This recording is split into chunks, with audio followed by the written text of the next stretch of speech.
ایران کے بادشاہ نے اپنے بیٹے کو پڑھانے کے لیے ایک استاد صاحب کا بندوبست کیا۔ استاد صاحب کو کہا کہ میرے بچے کو دین پڑھائیے، میں چاہتا ہوں کل اس نے انعام حکومت کو سنبھالنا ہے تو یہ دین سے آگاہ ہو جائے، اس کو کچھ سکھائیے، پڑھائیے۔ بہت نیک بزرگ بڑے درویش عالم پڑھانے لگے، اسباق مکمل ہو گئے، دین کے اسباق قرآن مجید پڑھایا، احادیث طیبہ کا درس دیا، اصول فقہ سے روشناس کرایا۔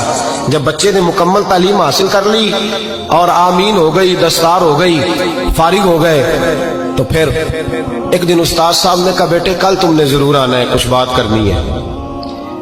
شہزادہ گیا ملنے استاد صاحب سے، استاد صاحب نے کنڈی لگا لی، ہاتھ میں درہ پکڑ لیا، مار مار کے پورے وجود کو زخمی کر دیا، کوئی غلطی نہیں، کوئی بات نہیں، مارا۔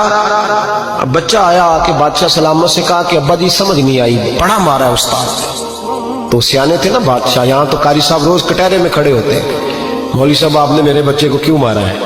آپ 8,000 کے مولوی ہیں، میرا کئی کروڑ کا بچہ ہے، سویرے بدل لیں گے، خبردار آپ نے بچے کو ہاتھ لگایا، اپنی حیثیت میں رہے معاذ اللہ۔ جو قومیں استادوں کو کٹہروں میں کھڑا کرتی ہیں وہ ترقی نہیں کر پاتی، جو استادوں کو کٹہروں میں روز کھڑا کرتے ہیں۔ کہا ابا جی بڑا مارا ہے، تو والد بڑے سمجھدار تھے، کہنے لگے بیٹا استاد باپ ہوتا ہے، وہ زیادتی نہیں کرتا، کوئی بات ہوگی میں تیرے استاد کو کٹہرے میں نہیں بلاؤں گا۔ اماں سے بات کی، اماں کہنے لگی بیٹا میں تیرے باپ سے کیسے بات کروں، ڈر آتا۔ وقت گزر گیا، 22 سال بیت گئے، 22 سال گزر گئے، بادشاہ کا انتقال ہوا، شہزادہ تخت پہ بیٹھا، پہلا حکم یہ دیا کہ میرے استاد کو بلاؤ، پہلا حکم۔ استاد جی بوڑھے ہو گئے تھے، چھڑی کے اوپر ٹیک لگا کے آئے اور بھمیں سفید ہو کے جھک گئی تھیں، یوں آنکھ کھول کے بڑی مشکل سے دیکھا، کہنے لگے شہزادے حکم ہو۔ کب میں شہزادہ نہیں، اب میں بادشاہ بن گیا ہوں۔ استاد جی 22 سال بیت گئے، آپ نے مارا تھا، پر وہ درد چونکہ زیادتی کی تھی، میرا قصور کوئی نہیں تھا، تو نہ میری روح سے درد گیا ہے نہ میرے جسم سے گیا ہے، میں بے اختیار تھا، پوچھ نہیں سکتا تھا، آج با اختیار ہوا ہوں۔ سب سے پہلے پہلا حکم آپ کو دیا، بلایا ہے، بتائے کیوں مارا تھا، کیوں مجھے مارا تھا، میری زیادتی بتائے۔ تو استاد، بوڑھے استاد کی آنکھیں آنسوں سے بھر گئیں، کہنے لگے بیٹے بس آج کے دن کے لیے مارا تھا، یہ جو دن آ گیا نا میری زندگی میں اس لیے مارا تھا، یہ میں چاہتا تھا میری زندگی میں وقت آئے، آج کے بس میری مراد پوری ہو گئی۔ کہ صاحب کس لیے، مجھے بھی سمجھائے۔ آپ فرمانے لگے کتنی دیر ہو گئی تجھے مار کھائے ہوئے، کتنا زمانہ بیت گیا؟ کہنے لگا 22 سال۔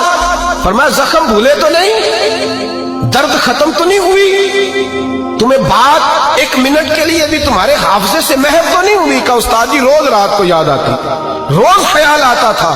استاد کہنے لگے بھائی تو بے اختیار تھا، پوچھ نہیں سکا، 22 سال تجھے یاد رہا، مجھے پتا تھا تو ایک دن حکمران بنے گا، میں نے تجھے اس لیے مارا تھا کہ بیٹے یاد رکھنا کسی پہ ظلم نہ کرنا، اگر تجھے 22 سال تک یاد رہا ہے تو جس پر تو ظلم کرے گا اسے بھی قیامت تک یاد رہے گا، اور یہ یاد رکھنا تو آج با اختیار ہوا تو تو نے مجھے بلا لیا ہے، قیامت کے دن غریب با اختیار ہو جائیں گے، مظلوم با اختیار ہو جائیں گے، وہ با اختیار ہوں گے، للہ الواحد القہار، رب کریم کی بارگاہ کے اندر ان کا اختیار ہوگا، اکیلے اللہ کی حکمرانی ہوگی، پھر وہ بلائیں گے بڑے بڑے کج کلا، دنیا میں جن کی پگڑیاں اونچی تھی وہ سر جھکائے کھڑے ہوں گے، دنیا میں جو ڈکٹیٹر بنتے تھے ان کی پشتیں لال ہوں گی، ان کو غدار لکھا جائے گا، قیامت تک نہیں بھولے گا۔